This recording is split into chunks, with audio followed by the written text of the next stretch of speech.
Em Brasília, 19 horas e 5 minutos. Em Assis também, 19 5 minutos. A saudação a você, minha amiga, a saudação a você, meu amigo, e a saudação à chuva. Abençoada chuva que cai no Vale do Paranapanema. Seja bem-vinda, chuva. Permaneça por alguns dias, sempre mansa, serena, calma, assim. Seja bem-vinda ao Vale do Paranapanema, a chuva tão aguardada, hein? Já estava ficando preocupado, muito preocupado. Não apenas com a falta d'água nas propriedades rurais, com a estiagem, mas a falta d'água na própria cidade, né? Além do risco de incêndio, queimadas em mata, terreno baldio, enfim.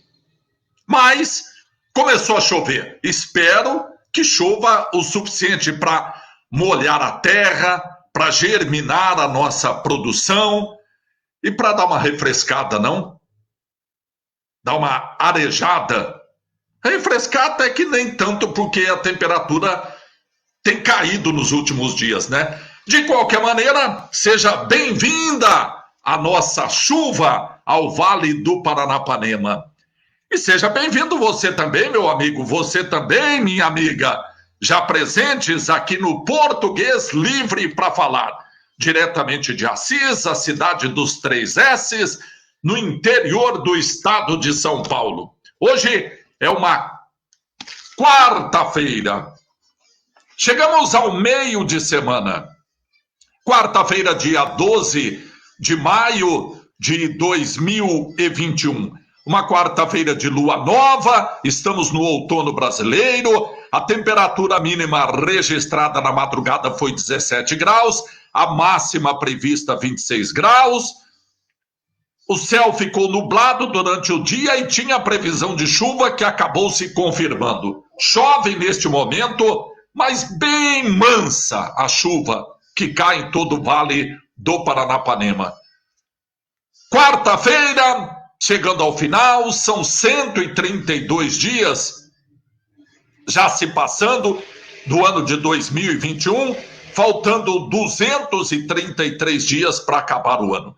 O dia clareou às 6 horas e 44 minutos e escureceu às 17 horas e 48 minutos. Hoje comemora-se o dia de uma das profissões mais reconhecidas ultimamente, embora não valorizadas. Mas pelo menos em termos de gratidão, a população tem reconhecido a profissão dos enfermeiros e enfermeiras. Não apenas, obviamente, profissionais dos hospitais, mas também dos laboratórios, das clínicas, de ambulatórios, enfim, todos os profissionais da enfermagem. A nossa eterna gratidão, principalmente aqueles que estão diretamente envolvidos no atendimento às vítimas de Covid-19. Por falar em vítimas da Covid, eu tenho números muito preocupantes nesta quarta-feira. Daqui a pouquinho a gente vai falar sobre isso. Mas eu quero trazer a Silmara, que é dirigente sindical do Sindisaúde. Ela entrou em contato e falou: Português, eu posso fazer uma homenagem para os colegas enfermeiros nessa data? Claro que pode, Silmara. E ela mandou uma mensagem para a gente ouvir. Gregório, vamos colocar a Silmara para falar a respeito desta data tão importante, dia 12 de maio, que comemora-se o Dia dos Profissionais da Enfermagem, o Dia da Enfermagem. Vamos colocar a Silmara, Gregório? Coloca na tela.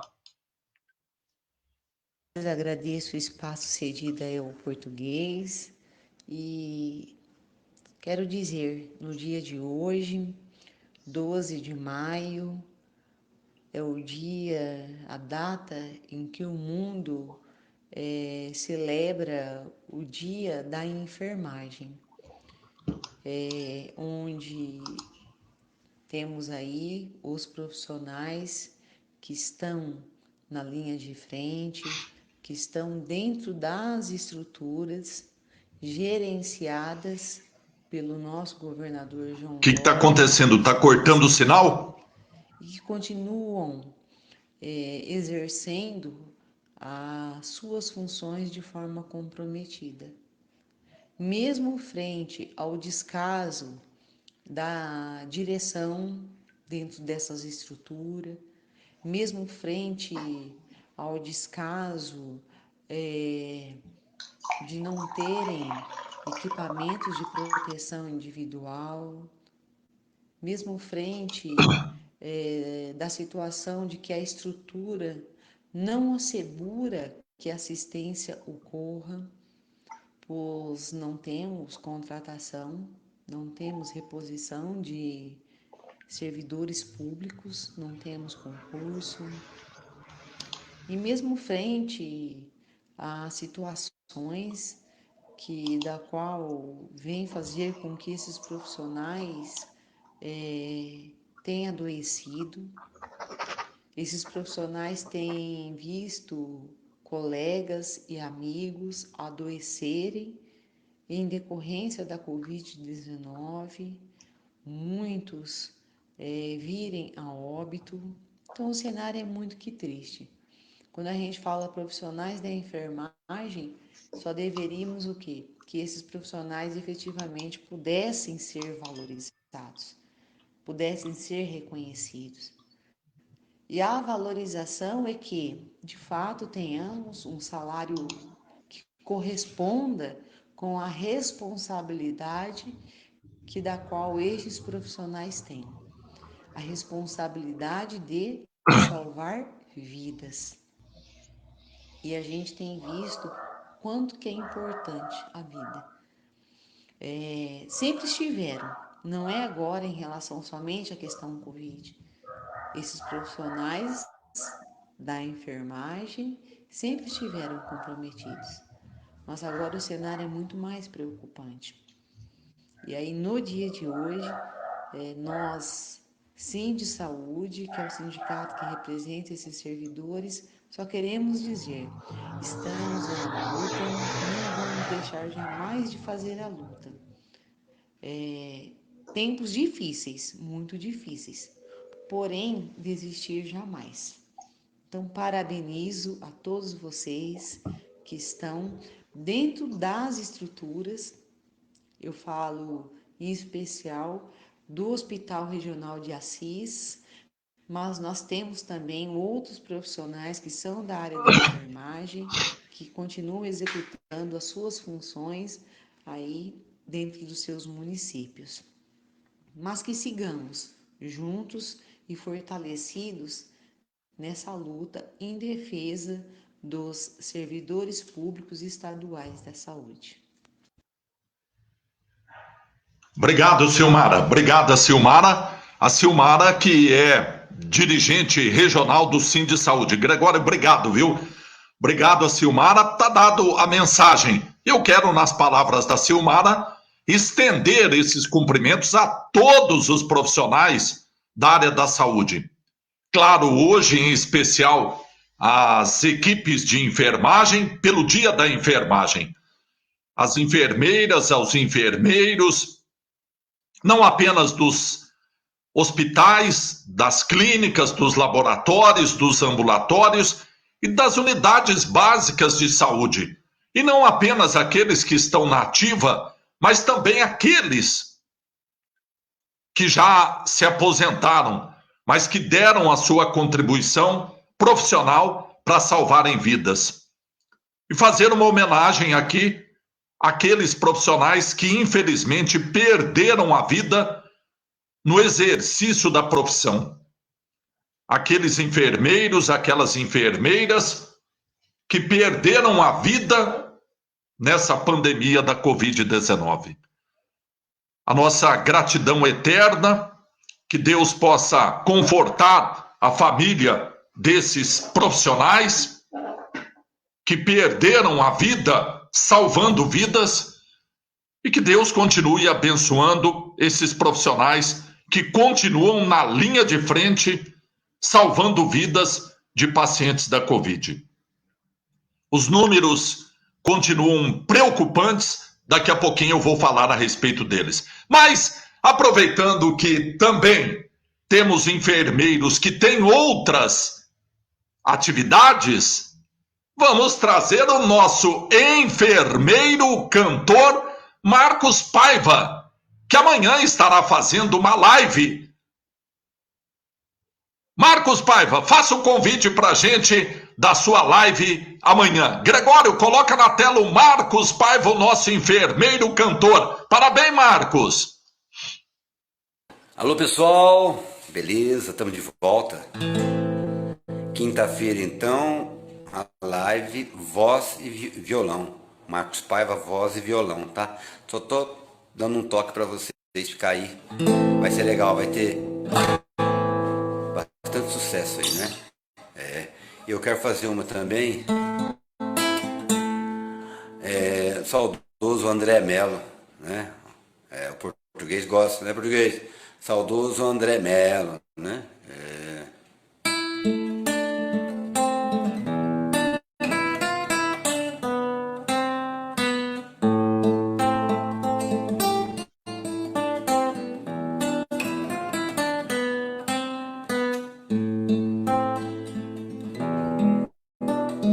Pedacinho. Dentre as madrugadas trago uma arma que não mata, ponteada dá o brilho,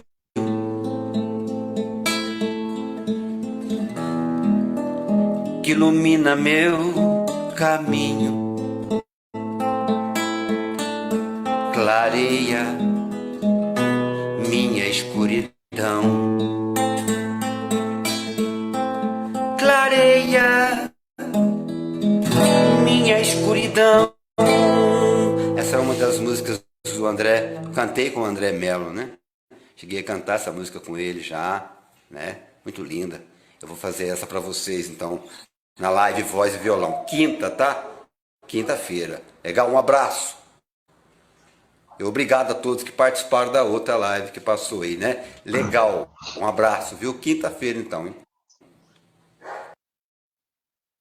Tá aí, tá feito o convite. É na página do Marcos Paiva no Facebook amanhã, logo depois do Português Livre para Falar. Às 8 da noite, você muda para acompanhar o Marcos Paiva. Bom, eu tenho um convidado especial hoje. Acabei de confirmar aqui, eu havia dito que tentaria e acho que eu consegui. Vou trazer hoje no programa um promotor de justiça. Promotor de justiça. Não, vamos aguardar, senão vou fazer igual alguns que prometem leitos de UTI, o leito não aparece, aí eu não vou ficar com fama de mentiroso também. Vou esperar um pouquinho, tá tudo engatilhado, mas daqui a pouquinho eu vou trazer para vocês. Acho que vai dar certo e o assunto é bom. O assunto é bom. Antes, eu vou trazer alguém que já está vacinado, mas que continua intocado. Paulo César Tito, o Paulo Cuca. Diga, Paulo. Gregório, põe o Paulo na tela. Há uma semana, cerca de uma semana, nós falamos aqui sobre o número de cargos comissionados que já estranhou, até surpresa, né? Já estão contratados na Prefeitura Municipal de Assis, né? Cerca de 80. E maio deverá ser um número recorde, né? Vocês falam número comissionado, cargo comissionado, que é cargo comissionado? Cargos comissionados são amigos do prefeito. Amigos do prefeito, aquele que vai no boteco prefeito, toma uma cervejinha, bate nas costas, vão ali, vamos tomar uma outra ali, hoje, amanhã outra, amanhã outra lá, vamos lá naquele lugar. São essas pessoas que têm um acesso muito fácil com o prefeito. Então são contratados, não entram pela porta da frente, pela porta do concurso, em que a maioria dos servidores entraram, trabalham e tratam do desenvolvimento de Assis. Aí é para ajeitar a situação. E nós falamos que vamos falar alguns, né, desses comissionados. É livre, tá no Diário Oficial do município de Assis, vocês podem entrar lá que vai estar lá. Nós temos aí como o Alcides Coelho, o capitão aposentado aí da Polícia Rodoviária, que ganha aí cerca de R$ 4.700 da Prefeitura Municipal de Assis. Aonde ele trabalha, eu não sei, porque na prefeitura ninguém nunca viu ele lá para trabalhar ou se tem uma sala lá. Ninguém fala, não, nunca vi ele aqui e não tem sala aqui. Eu vejo ele sempre ali num supermercado ali na Rua do Cemitério, acompanhando o vice. Só se for para isso, acompanhar o vice para tomar café. Temos também o tenente Alcides Martins, né? Conhecido já, que ele daí assumiu o departamento de trânsito, né? Está tomando conta do departamento de trânsito, está trabalhando, é meio chato, mas ele está lá trabalhando e tentando cumprir a missão de gerenciar o trânsito aqui de Assis. Esperamos que não seja como uma fábrica de multas, né? Igual aconteceu. Mas o Martins também é um policial aposentado, tem um salário confortável de R$ 5.700 da Prefeitura Municipal de Assis. Futuramente vamos divulgar mais nomes de pessoas amigos do prefeito, que estão aí recebendo esse auxílio emergencial aí, certo? Então vocês aguardam, mas se vocês quiserem antecipar, é só vocês entrar no Diário Oficial, que esses amigos do auxílio emergencial do prefeito, tá tudo publicado lá, né? Enquanto isso, o pessoal lá do Pacaembu, lá do Santa Clara, lá do Colinas, que receberam R$ 260, vão ficar aí dando risada e ver que por que os amigos do prefeito ganham mais do que eles, né?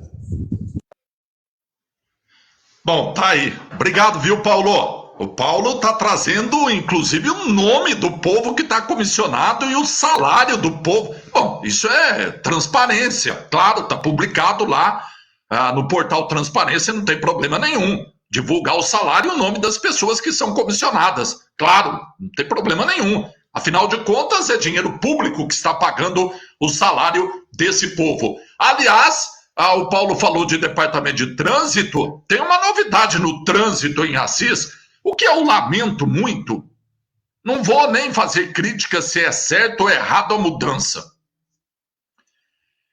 Aqui em Assis, lamentavelmente, eles decidem de um dia para o outro mudar a mão de direção da rua. Você está nessa rua que a mão está indo para lá, amanhã ela já está vindo para cá. E ninguém avisou, não tem. Eu briguei muito com o saudoso secretário de obras, Clóvis Marcelino, que Deus o tenha. Briguei muito com ele. Eu falava, secretário, eu não consigo compreender por que é que vocês não avisam com antecedência quando vai mudar uma rua. Até sugeri para ele, eu falei, olha, manda fazer umas faixas que pode ser usada toda vez que for mudar uma rua. Atenção, motorista, em breve mudança de direção nesta via. Hoje, para se ter uma ideia, mudou a mão de direção da rua Cândido Mota, naquele quarteirão em frente à Secretaria da Saúde, que tinha mudado nessa administração. Passaram, era mão dupla. Nessa administração passou a ser mão única, só em frente à Secretaria da Saúde, no sentido João Pessoa, lá para a Vila Santa Cecília. E hoje voltou a ser mão dupla, de um dia para o outro, assim. Lamentavelmente, de um dia para o outro, eles decidem, muda, e aí pode acontecer um acidente. Por que não? Ninguém está informado, de um dia para o outro acaba mudando a mão de direção, lamentavelmente. Bom, por falar em trânsito, minha amiga e meu amigo, a notícia do dia. A notícia do dia. A justiça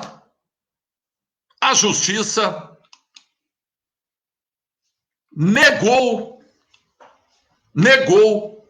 o pedido de prisão preventiva do motorista que estava tirando racha na Avenida Rui Barbosa e que terminou num acidente na morte da jovem Maria Flávia Camolese, de 26 anos de idade.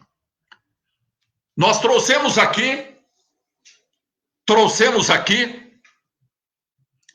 a fala do doutor Marcelo Armstrong Nunes, delegado de polícia.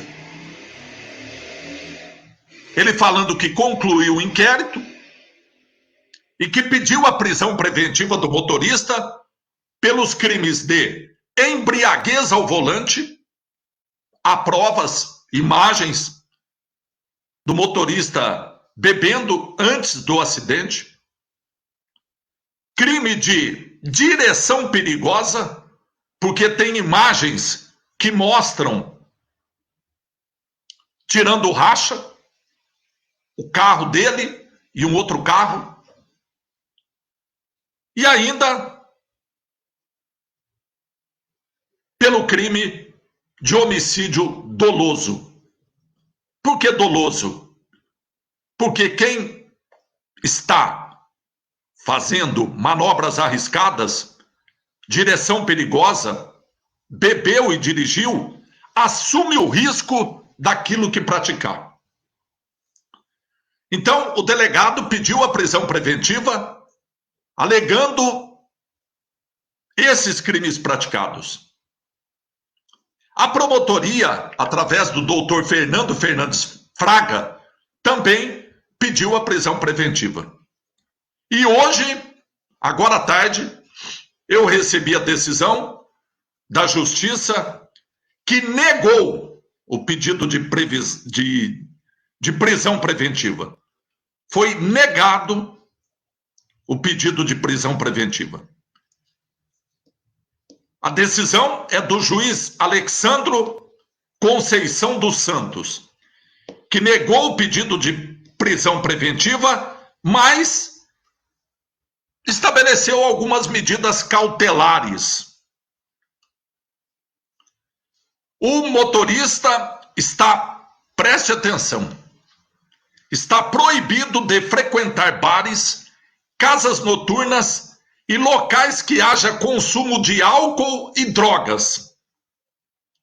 Também está proibido de se ausentar da comarca que reside por mais de 7 dias, salvo autorização judicial. Também estabeleceu que ele se recolha à casa todas as noites, todos os dias da semana, das 10 da noite às 5 da manhã. E que ainda tenha suspenso o direito de dirigir veículo automotor durante o deslindo do feito, ou seja, durante o processo, sendo obrigado ainda a entregar a CNH e comparecer a cada 2 meses ao juízo. Essa é a decisão do juiz nesta quarta-feira. Decisão anunciada nesta quarta-feira, dia 12 de maio. Juiz doutor Alexandro Conceição dos Santos negou o pedido de prisão preventiva, mas estabeleceu essas medidas cautelares que eu acabei de falar. Bom, minha amiga, bom, meu amigo, tá aí. Os comentários, obviamente, da população são completamente contrários. Vence mais uma vez aquele discurso de que há punição apenas para quem não tem recurso financeiro para ter bons advogados, e vê o que tem na boca do povo é só pobre, preto e puta é que vai preso. Não é apenas na boca do povo. Doutor Roldão Valverde, um dos advogados criminalistas mais reconhecidos na cidade, há muito tempo usa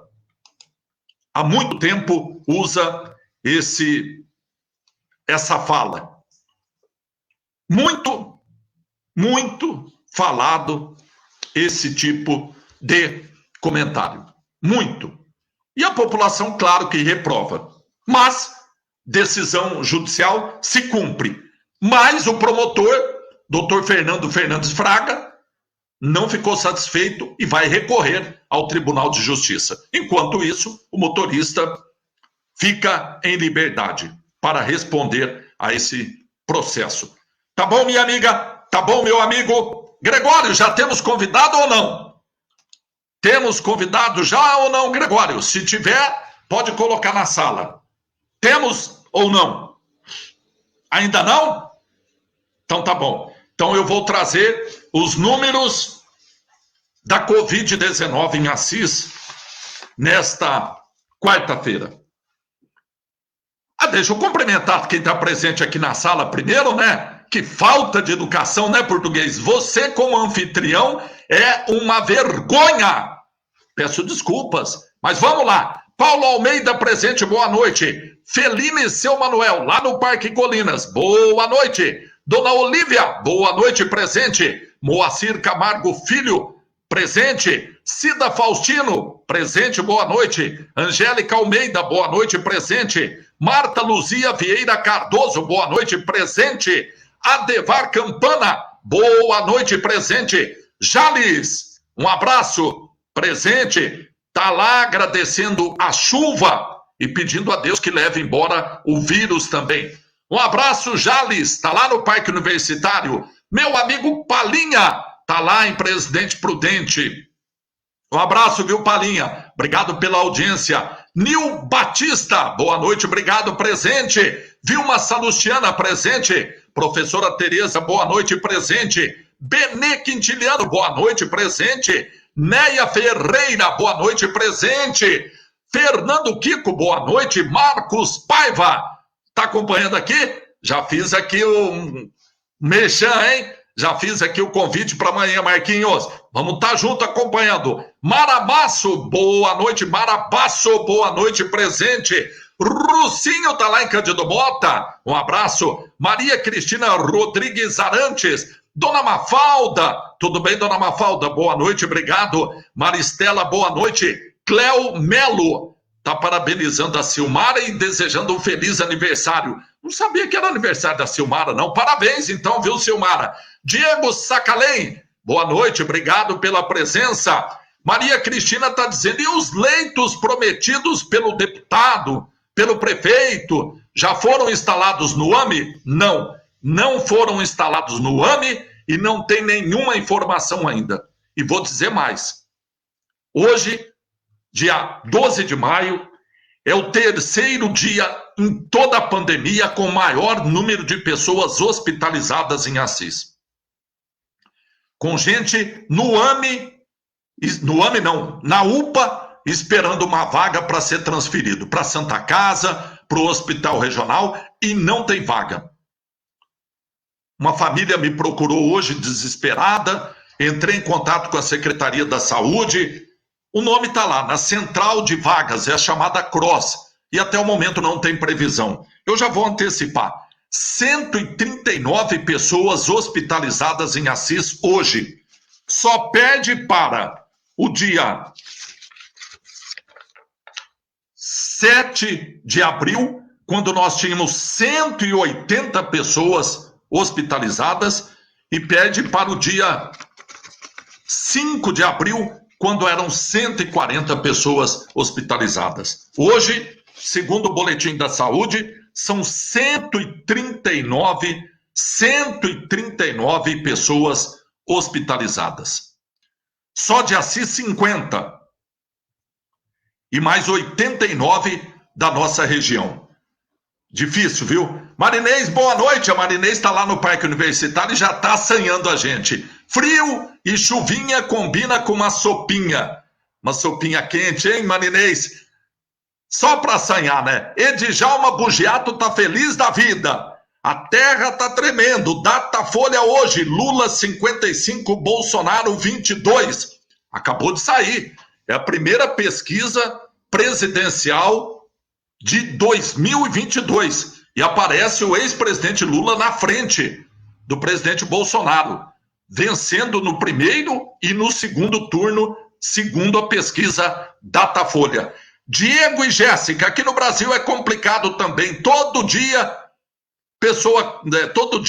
contramão, ainda vai dar porcaria aqui. Comércio de frente eu vejo todos os dias, inclusive o pessoal da prefeitura. Rodrigo Teodoro, meu amigo Fubá, tá lá no Parque Universitário, boa noite. Regina Meyer, boa noite. Meu amigo Jefferson, chuva e frio na Selva de Pedra. Ele tá lá em São Paulo, tá chovendo então pelo jeito lá e frio também. Aqui se prepare que vai esfriar de madrugada, viu?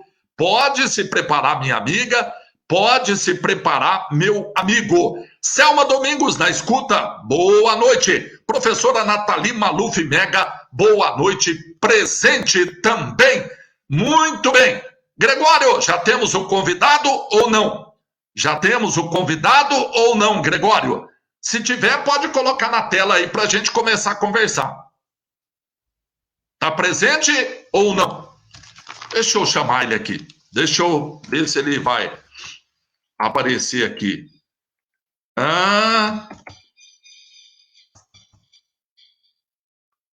Deixa eu só ver se vai entrar ou não vai entrar. Vamos aguardar aqui, porque o convite foi feito, tá vendo? Ainda bem que eu já não... ainda bem, eu falei, deixa eu me prevenir, vamos aguardar, porque se não entrar eu vou ficar igual quem promete leito do AME e não aparece, né? Então, falei, vamos aguardar, vamos aguardar. Já tá aqui? Para um pouquinho. Gregório, já tá na sala já? Já tá na sala? Pode clicar então, Gregório, pode colocar. O promotor tá dizendo aqui para mim, Gregório, que já tá na sala. Vamos ver aqui se tá. Gregório!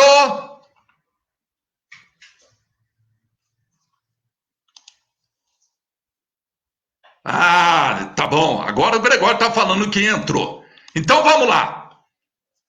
Bom, coloca ele aí primeiro, Gregório, pra gente fazer a saudação. Vai que eu anuncio e não aparece. Vamos lá? Vamos lá. Muito bem, tá aqui. Chegou o nosso promotor de justiça, doutor Luiz Fernando Rocha.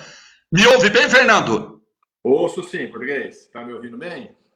Tô ouvindo bem, mas tá cortando um pouquinho o sinal. E tô vendo a palma da mão também. Acho que tá ruim. O tripé aqui. Melhorou? Melhorou sim. Melhorou sim. Tá tudo bem, Fernando? Graças a Deus. E vocês aí, como é que estão? Com saúde? Ainda bem, principalmente depois dessa tão aguardada chuva, não? Graças a Deus. Estava precisando em português. Bom, exatamente. Vamos começar a falar exatamente sobre as dificuldades que a nossa região estava enfrentando, continua enfrentando. A chuva, a quantidade mínima, mas já começou a chover, menos mal. Mas a estiagem e a falta de cuidado de alguns produtores e até a ação criminosa fez com que o Ministério Público e a Polícia Ambiental se organizassem para realizar a limpeza em nossa região. É isso mesmo, português. Primeiro, boa noite a todos. Boa noite, português. Muito obrigado pelo convite. Sempre um prazer estar conversando com você aí sobre essas diversas questões que envolvem aqui a nossa região, nossa cidade. Na verdade, português, nós criamos uma comissão no Ministério Público para discutir esse ano os incêndios florestais e as queimadas. E eu sou até o presidente dessa comissão. E nessas reuniões que nós já fizemos, agora no início do ano, inclusive com os órgãos ambientais, nós destacamos dois objetos, um preventivo e o outro repressivo. E, em razão dessas discussões, surgiu a ideia, através do Coronel Motoca, que é o comandante-geral da Polícia Ambiental no estado de São Paulo, de fazer uma ação preventiva visando a vistoria e a fiscalização em aceiros, nas propriedades rurais, unidades de conservação, nas faixas de domínio das rodovias, fazer uma vistoria nos planos preventivos de incêndio das usinas, se realmente o que está lá na realidade bate com o plano apresentado, que eles têm que apresentar um plano, e em razão disso, nós, aí a semana passada, resolvemos fazer a denominada Operação Huracan, que é aí em razão de um deus maia, né? Do fogo, das tempestades, que foi nominado de Operação Huracan. E, como eu disse para você, essa operação está ocorrendo no estado todo, né? Não só aqui na nossa região. E como eu também estou na Secretaria Estadual do GAEMA, estou coordenando o GAEMA no estado todo, então nós engajamos também o GAEMA, não só aqui o Núcleo Médio Paranapanema, mas todos os 12 núcleos aí do estado. Estamos acompanhando as atividades da Polícia Florestal, da Polícia Ambiental, né, que terminaram hoje, inclusive, agora há pouco eu recebi as últimas imagens. E amanhã nós teremos, provavelmente já amanhã, um relatório de toda essa operação, que o foco principal era a prevenção, né?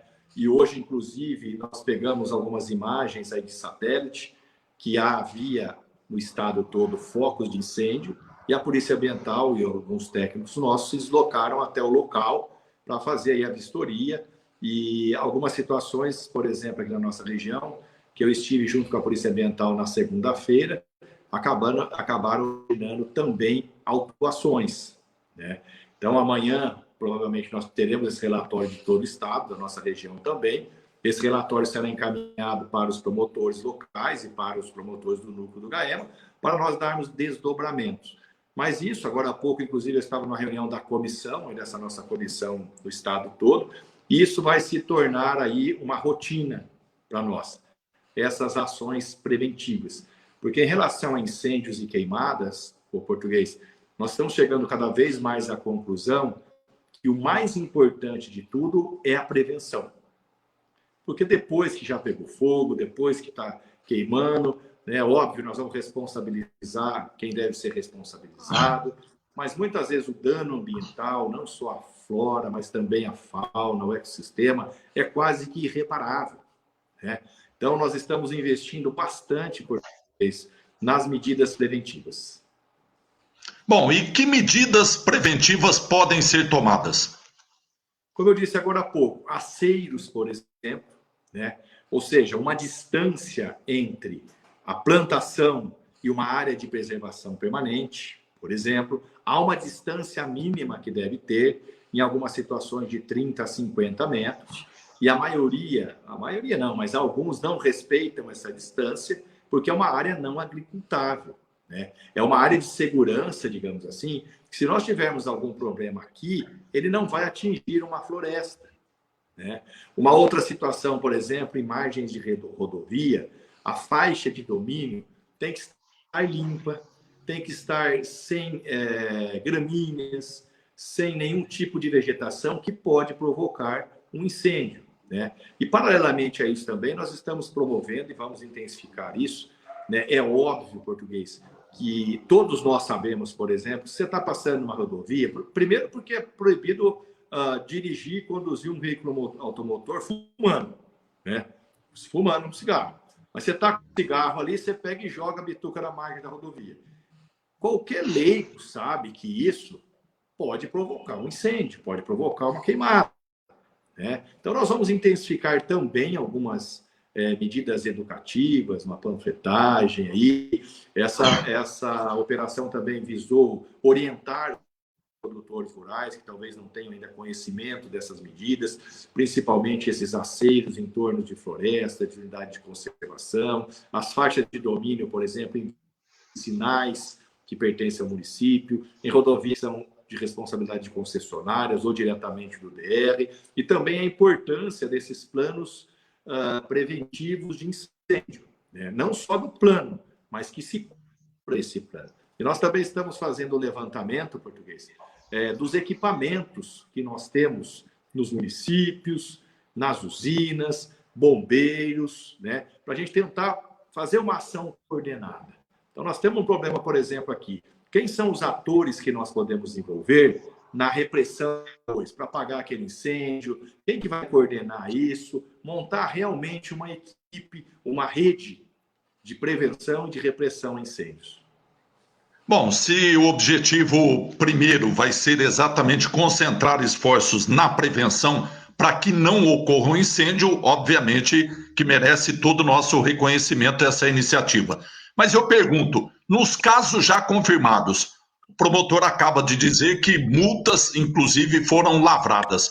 Na maioria dos casos, ou dá para se fazer uma divisão, esses incêndios ocorrem por descuido, por ação premeditada, por uma ação criminosa.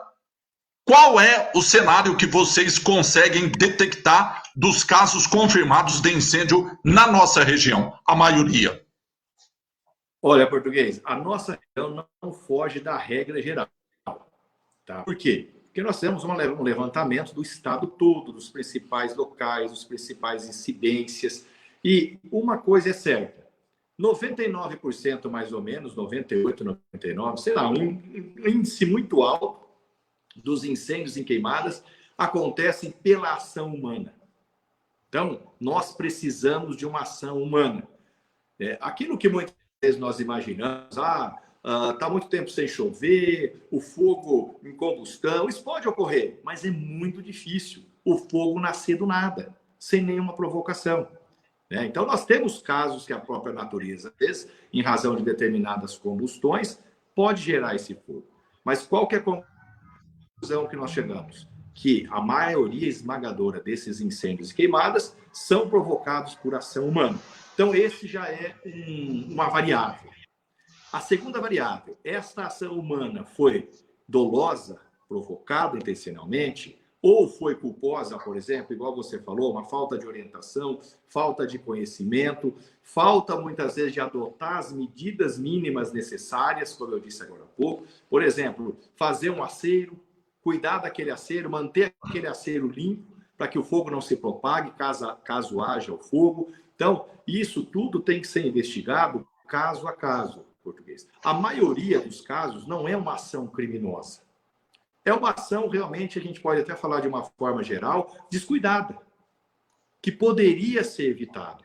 Agora, o que nós precisamos conscientizar, e muitas vezes, infelizmente, português, essa conscientização vem com uma punição, né? Porque o que eu falo, todos nós sabemos, se você jogar um cigarro pela janela de um carro, numa barra de uma rodovia, ainda mais nessa época do ano, você vai provocar um incêndio, invariavelmente. Mas muitas vezes, por descuido, a pessoa não intencionalmente quer dizer assim, não é que ele quer provocar um incêndio, mas ele acaba provocando. Então, muitas vezes, essa conduta, ela só vai ser conscientizada com uma punição, infelizmente. Por exemplo, alguns locais que nós fomos, né, o agricultor ali, o dono daquela propriedade, sabia que ele tem que ter um aceiro, sabe que tem que cuidar daquele aceiro, e o aceiro não estava feito, ou não estava no nível adequado. Então, ele vai ser autuado, não é? Isso foi um descuido. E ele vai ser responsabilizado por aquilo. Aliás, em termos de responsabilização, nós temos a parte criminal, pode responder pelo crime, nós temos a indenização possível e até a reparação do dano ambiental, se houver essa necessidade. Mas eu gosto de utilizar o português. Para nós, especialmente para mim, para os promotores em geral, para os promotores do meio ambiente, nós não buscamos responsabilização de ninguém. Nós buscamos evitar que isso ocorra. Porque para a natureza, para o meio ambiente, não é importante responsabilizar ninguém. É importante evitar que aquele impacto se transforme num dano ambiental. E é nessa toada que a gente sempre trabalha, buscando um acordo, buscando uma ação resolutiva e não meramente formal. Nós ajuizamos uma ação, denunciamos, ele foi lá, foi condenado, tudo bem. Foi responsabilizado? Foi pela conduta. Mas para nós isso não é tão importante quanto evitar que aquele dano ocorra. Perfeito. Doutor Fernando, embora a gente tenha combinado de falar da Operação Huracan, e nós vamos aguardar inclusive esse relatório que deve ser divulgado, eu não posso perder a oportunidade, na condição de jornalista, de radialista, ao ouvir essa sua afirmação, que a preocupação de um grande número de promotores, em especial do senhor, é evitar o dano, a lesão ao meio ambiente e não questioná-lo a respeito de um recente episódio. Aliás, na segunda-feira, a Câmara Municipal de Assis acabou aprovando um projeto que devolve ao Estado aproximadamente 730 mil reais, devolve ao Estado a Secretaria de Justiça e Cidadania a quantia de 730 mil reais aproximadamente, dinheiro que veio para a CIS em 2014, na época do ex-prefeito Ricardo Pinheiro Santana, um convênio firmado entre a Prefeitura de Assis e a Secretaria de Estado da Justiça para utilizar recursos do FIDE, que é o Fundo Estadual de Defesa dos Interesses Difusos, para a recuperação do Parque Ecológico Água da Porca e Jardim Paraná. No Jardim Paraná, o Parque Ecológico Ângelo Ceola teve lá suas reformas concluídas. No entanto, a Prefeitura, segundo a justificativa do projeto que foi encaminhado para a Câmara, tomou todas as medidas visando o aprimoramento do projeto inicial aprovado para a recuperação do Parque Ecológico Francisco Antunes Ribeiro, o Chiquito Antunes, na Água da Porca, segundo a Prefeitura, revestindo de melhor funcionalidade em cumprimento da função social daquele espaço público, uma vez que se localiza estrategicamente na entrada da cidade e abriga a importante área de preservação que deve ser direcionada para contemplação e lazer, mas principalmente para ações de educação ambiental. Segundo a justificativa também, no entanto, lamentavelmente, diante de uma medida liminar exarada num processo de ação civil pública, a área de preservação permanente movida pelo Ministério Público do Estado de São Paulo foi determinada a suspensão da autorização, bem como a paralisação das obras. O Ministério Público contestou a falta de exigência de um estudo de alternativa técnica locacional para o empreendimento que foi justificado pela Prefeitura por se tratar de obra aprovada pelo FIDE. Segundo a Prefeitura, mesmo havendo tentado diversas tratativas com o Ministério Público local, no sentido de liberar a execução das obras, haja vista o caráter de utilidade pública e essencial, ainda a conservação dos sistemas de drenagem urbana, não nos foi autorizado dar continuidade. Assim, a Prefeitura foi impedida de executar qualquer obra no local e, por meio de ofício do gabinete do secretário da Secretaria de Justiça e Cidadania, foi solicitada a imediata devolução do saldo existente em conta. Ou seja, a Prefeitura, na sua justificativa, basicamente diz que teve que parar as obras em função de uma ação movida pelo Ministério Público e que conseguiu uma liminar. Eu quero compreender isso, promotor. Tinha um projeto inicial aprovado para que a obra ali fosse realizada. Tinha uma autorização da CETESB, inclusive tem uma placa lá no alambrado dizendo, inclusive, o número dessa autorização. O que aconteceu para, de repente, aquela obra ser paralisada? E me parece, pelo discurso já feito anteriormente, que a preocupação do Ministério Público foi exatamente evitar uma lesão ao meio ambiente. É isso? Exato, português. Como você falou, você me pegou um pouco de surpresa, né? Eu não me lembro muitos detalhes do inquérito civil em si. Mas eu vou falar aí o que eu me lembro. E veja, para reflexão de todos, sem emitir juízo de valor. Porque desde o início, principalmente nesse caso, e você acompanha toda a nossa atuação, nós atuamos de forma extremamente técnica. E aí, cada um tira a sua conclusão sobre a atuação ou não do Ministério Público, se concorda ou se não concorda, né? Nós tivemos uma representação, pelo que eu me recordo, na promotoria, acerca da instalação do parque. E nós instauramos um inquérito civil. O que é um inquérito civil, português? É um procedimento de investigação, para ver se aquilo está de acordo com a lei, de acordo com a Constituição, com as normas que devem ter. E aí nós descobrimos que havia uma licença ambiental realmente expedida pela CETESB, para intervenção lá na área de preservação permanente. Nós chamamos, e eu tenho um pouco de dúvida quais foram os procedimentos exatos nesse caso, mas com certeza, como é comum, no inquérito civil nós constatamos que essa licença, do nosso ponto de vista, era irregular. Porque a CETESB, ao deferir aquela licença, né, ela entendeu que não havia necessidade dessa alternativa técnica locacional. O que é essa alternativa técnica locacional? Para que fosse implantado um empreendimento dentro de uma área de preservação permanente em que provoque um dano ambiental numa área específica, veja, português, ali é uma área de preservação permanente consistente numa mata ciliar, em torno ali daquele lago que a gente tem ali, e na Água da Porca, que inclusive tem uma área de... tem uma...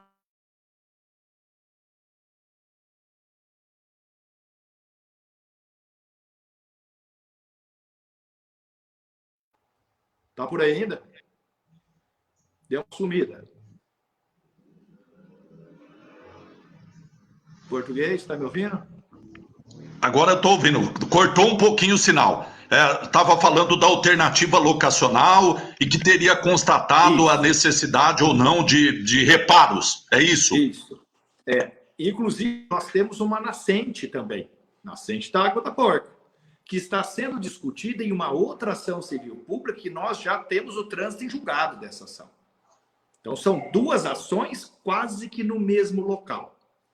Aí a CETESB vem e falou, ó, não tem necessidade de alternativa técnica locacional. O que significa essa alternativa técnica locacional?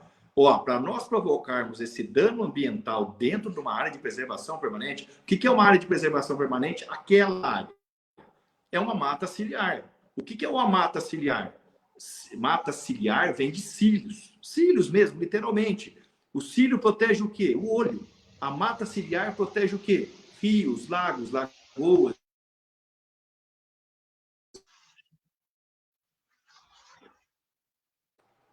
Voltou?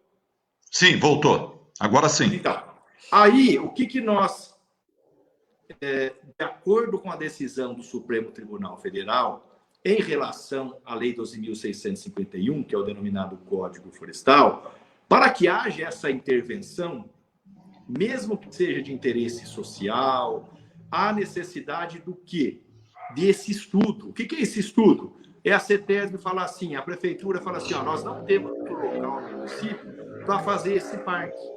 Nós temos que entrar numa área de preservação permanente para fazer isso. E aí a gente ia discutir o estudo, inclusive com audiência pública, com participação da sociedade, com tudo. Isso não foi feito. No entendimento da CETESB, a CETESB falou que não precisava, contrariando, do nosso ponto de vista, uma decisão do Supremo Tribunal Federal. E nós chamamos a prefeitura. Olha, essa situação está errada. Vamos fazer um acordo? Não, não vamos fazer um acordo. Isso foi nas vésperas aí da quarentena aí do março do ano passado. Eu ajuizei uma ação civil pública, consegui uma liminar e o juiz mandou parar tudo, suspender tudo. A prefeitura, então, entrou com agravo. Veja essa repercussão histórica. Entrou com agravo, ou seja, recorreu para o tribunal manteve a liminar, a suspensão. E essa ação, é interessante destacar, que é contra a prefeitura e a CETESB. Certo? Os dois estão no polo passivo da ação. Aí o tribunal manteve. Quando o tribunal manteve, numa conversa aí, se não me engano, com a Marina, aí eu falei, ela conversou comigo, falou, é possível? Eu falei, é possível. Como sempre nós estivemos dispostos em todas as situações a celebrar um acordo. Inclusive, para você ter uma ideia, o português, nós estamos criando aqui no Ministério Público de São Paulo agora um setor de autocomposição na área de interesse difuso coletivos, especialmente na área ambiental, do qual eu estou fazendo parte da criação disso também, visando a autocomposição. Porque judicializar ninguém ganha, como eu disse agora há pouco. Ninguém ganha com isso. Aí me procurou, conversamos, fui até o local, eu, meu analista jurídico, meu assistente técnico, o Heraldo, a procuradora jurídica do município, o então secretário do Meio Ambiente, e fomos até o local, inclusive. Fui lá no parque, no eventual futuro parque, verificamos todas as possibilidades, explicamos para eles, falou, ó, a situação é assim, assim, assim, há a possibilidade? Há. Como? Principalmente, que esta pista de caminhada, se não me engano, se não esteja dentro da área de preservação permanente. Não pode ter intervenção na área de preservação permanente. É uma limitação ao direito de propriedade. Tá bom? Tá bom. Apresentem para nós, então, um acordo. Tudo bem. Apresentar uma proposta. Esta proposta ia de encontro, ou seja, contra o objeto da ação. O Ministério Público não pode fazer um acordo quando o objeto da ação é o mesmo objeto do acordo. Se eu pleiteei que não pode ter uma intervenção na APP, eu vou fazer um acordo concordando com a intervenção na APP? Isso não foi só uma vez, português. Foram 3, 4 vezes nesta tentativa. Inclusive, mandava para o nosso assistente técnico examinar, falar, doutor, está exatamente igual eles apresentaram já. E aí chegou o momento que eu falei, ó, se for para continuar desta forma, não tem acordo, vamos esperar julgar a ação. Mas foram várias tentativas, inclusive algumas tentativas que partiram de mim mesmo, de procurar, de falar, ó, gente, para a gente fazer um acordo é assim, assim, assim. E eu não sei que por motivos do quê, como eu falei, não entro em juízo de valor, não foi apresentada uma proposta que era condizente com a lei. Ou seja, do nosso ponto de vista, não poderia haver intervenção na área de preservação permanente, como proposto pela prefeitura no parque. E pronto. E agora, então, inclusive, português, eu já fiquei sabendo que a ação está para ser julgada definitivamente. Né? Então, eu até preciso consultar o processo, mas... Nós cortamos o sinal... Oi?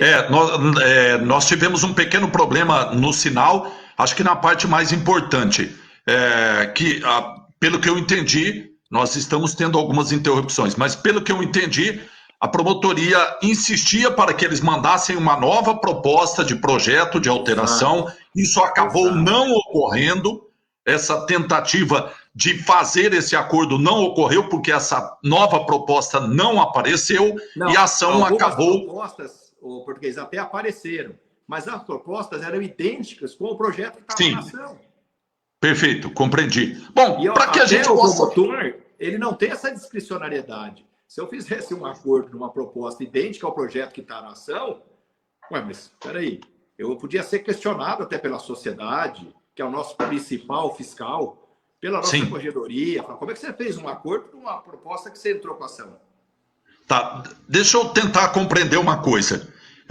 Eu não conheço nem o projeto inicial, nem nas alternativas de projeto que poderiam não ferir ou não causar dano ou ameaça ao meio ambiente. Mas me parece que um dos problemas é a tal da construção de uma pista de caminhada ser muito próxima do local onde não deveria, próximo à água, ou seja, ali onde deve ter a mata ciliar. Dentro da APP. Eles querem construir uma pista dentro da área de preservação permanente. E a alternativa seria construir fora dela. Exato. Uma das alternativas que eu até me propus era isso. Falar, vamos deslocar essa pista, tirar essa pista. Né? Uma das sugestões era essa, porque, na verdade, também a alternativa locacional, eles teriam que apresentar um estudo falando que não teria outro lugar para o parque teria que ser ali. Já que o parque teria que ser ali, né, poderia revigorar a área, também tem uns benefícios sociais em relação a isso. Então, o que nós falamos? Então, tira a pista de dentro da APP. E eles não apresentaram, ou quando apresentavam propostas, aquela intervenção ainda ocorria. Bom, e não haveria condição de fazer um projeto sem a pista para evitar que aquela área continue abandonada do jeito que está? Aí a parte técnica da prefeitura, né? Aí a parte técnica deles, né? Eles não apresentaram a proposta para nós. No meu Bom, entendimento... nós chegamos no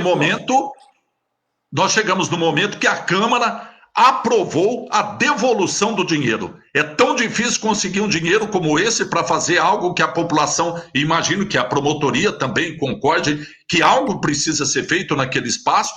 E depois do convênio firmado em 2014, 7 anos depois, pede-se quase R$1 milhão para fazer algo naquele lugar que vai continuar abandonado. É uma pena que a gente chegue a um desfecho como esse, não, doutor? Inclusive, o português, na ação civil, se for julgada procedente, e nesse momento agora, lógico, eu espero que seja julgada procedente, porque eu sou o autor da ação, o Ministério Público é o autor da ação, e nós não vamos entrar com uma ação para que seja julgada improcedente. Seria até um abuso, não é verdade? Então, se a ação realmente for julgada procedente, se o judiciário entender como o Ministério Público entende, dos pedidos da ação é que eles vão ter que reconstituir a área. Eles vão ter que tomar as providências também. Não é simplesmente agora, vamos supor que a ação seja julgada procedente, devolvi o dinheiro para o FID e cruzei o braço e vou deixar lá tudo abandonado. Não é isso, não. Um dos pedidos da ação é exatamente recompor a área de preservação permanente e cuidar do local. Tem previsão para essa decisão dessa ação civil pública ou não? Eu acho, português, eu sou sincero, eu estou com muita coisa esses dias, ainda não consultei, mas eu acho que está para sair a decisão se já não saiu. Eu não tomei ciência ainda, mas eu pretendo consultar, agora que você me instou sobre isso, eu vou consultar lá o processo para saber como é que está o andamento da ação. Já foi feita a perícia, o juiz determinou uma perícia judicial, foi feita uma perícia judicial, e é até importante destacar isso, português, porque a atuação do Ministério Público, não só minha, mas de todos os promotores, é muito pautada na técnica, né? Um promotor não é um autor de uma ação aventureiro, tanto que nas ações o juiz, ele nomeia um perito judicial, as partes, você sabe disso, você fez direito, as partes nomeiam um assistente técnico que vai acompanhar a perícia, que vai apresentar quesitos, né, contraditório, ampla defesa. Então, isso demonstra, né, até por ser mantida a liminar, como que a ação é técnica. Né? Se tivesse algum risco, talvez, mas não é uma interpretação jurídica, é uma questão fática, é uma questão técnica, né? O tribunal não teria mantido a liminar, não é? E isso é interessante também, viu, português? Inclusive, eu já questionei sobre isso, né? Nós só fomos procurados para a tentativa de celebração de um acordo depois que esgotaram os meios para derrubar a liminar. Entendi. Entendeu? Doutor, olha, eu agradeço muito a sua participação, os seus esclarecimentos. Vamos aguardar o resultado da Operação Huracan, que amanhã deve apresentar esse relatório, e aguardar aí o resultado dessa ação civil pública, porque imagino eu e todos acreditam que todos envolvidos nessa ampla celeuma queiram o melhor, mas que não seja lesado o meio ambiente. Um abraço, viu, doutor? Eu que agradeço. Inclusive, estou sendo chamado aqui agora pelo comandante da Polícia Ambiental, que a gente já deve ter alguns resultados aí preliminares. Um abração, português. Obrigado pela oportunidade. Um abraço. Tenha uma boa noite. Obrigado. Obrigado, doutor Luiz Fernando Rocha, promotor de justiça, trazendo... Obrigado, viu, Gregório? Obrigado, Gregório. Pode tirar o doutor da tela. Vocês ouviram? Aqui é assim, a gente traz o promotor de justiça, aí tem muita gente perguntando, português, e o caso lá do acidente? Esse promotor não tem participação nenhuma naquela informação que já demos, que a justiça acabou negando o pedido de prisão preventiva ao motorista envolvido no acidente causado no Racha e que morreu a moça lá de Cândido Mota. Mas doutor Luiz Fernando Rocha trouxe informações esclarecedoras sobre essa pendenga judicial que é o Parque Ecológico Chiquito Antunes, atrás do terminal rodoviário. E a gente só ouvia uma informação, né? A prefeitura dizendo que tem vereador que ficou atrapalhando, que o promotor não sei o quê. Tá aí o esclarecimento. Quantas tentativas o Ministério Público propôs para que a prefeitura mudasse o seu projeto para que pudesse concluir a reforma. Isso acabou não acontecendo. A liminar foi concedida em Assis, a prefeitura tentou derrubar, não conseguiu em São Paulo, ou seja, não é apenas o promotor de justiça em Assis que está correto, segundo a justiça. Muito esclarecedora. Espero que vocês tenham... Eu peço desculpas pelas pequenas interrupções no sinal, mas grande parte da entrevista foi possível a gente compreender. Bem, olha, já está estourando meu tempo. Eu quero finalizar sempre com aquela triste, mas última informação da nossa transmissão. Vamos... Sepultamentos ocorridos em Assis nesta quarta-feira. Deusdite Domingues de Gouveia, de 56 anos de idade, foi sepultada em Assis. Também Elizabeth Bionde, de 63 anos de idade, e Leandro Teixeira de Carvalho, de 44 anos, que morreu em São Paulo e foi sepultado em Assis. Muito obrigado a todos pela audiência, pela assistência. Obrigado, Gregório, doutor Luiz Fernando Rocha. Um abraço a todos, minha amiga, meu amigo.